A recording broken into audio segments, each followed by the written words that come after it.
Chez Nissan, des voitures électriques au prix des thermiques en 2030. Ouais, alors il faudrait déjà sortir des voitures électriques potables.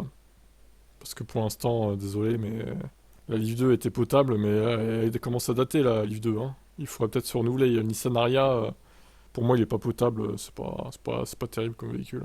Énorme et surconsommation, bof.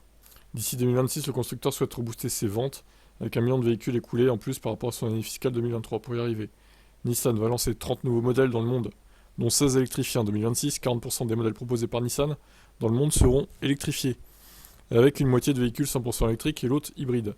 Il y aura donc toujours 60% de thermiques. Preuve que Nissan ne veut pas se transformer de manière radicale en 2030. Les thermiques représenteront encore 40% de l'offre. À ce moment-là, les hybrides seront toujours à 20%, les électriques 40% normalement. Nissan est un constructeur mondial, il n'y a pas qu'en Europe qui vendent des voitures et un passage tout électrique quasiment imposé qu'en Europe et pas ailleurs. C'est donc logiquement que chez nous que Nissan sera plus avancé dans ce domaine, puisque les constructeurs vont représenter 40%, les électriques pardon vont représenter 40% des ventes en 2026. Ah ok, bon bah à voir, hein. Avec sa motorisation e-power hybride là aussi, ils en font tout un tapage de ça, mais bon c'est pas révolutionnaire, hein. Il n'y a rien de transcendant quoi. D'ici 3 ans, 6 nouveaux modèles sont prévus en Europe. Côté électrique, il y aura une nouvelle Micra dérivée de la R5, un crossover remplaçant la Leaf, ainsi que les nouvelles générations des Juke et Qashqai. Ils veulent réduire de 30% le coût des électriques par rapport à l'actuel Ariya. Le Nissan Ariya, il me fait penser un peu au Toyota BZ4X, en fait.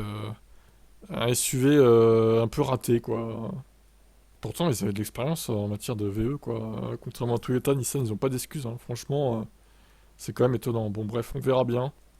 Mais je m'attends à pas grand chose de cette marque pour l'instant, bof. Quel est votre avis sur ce constructeur?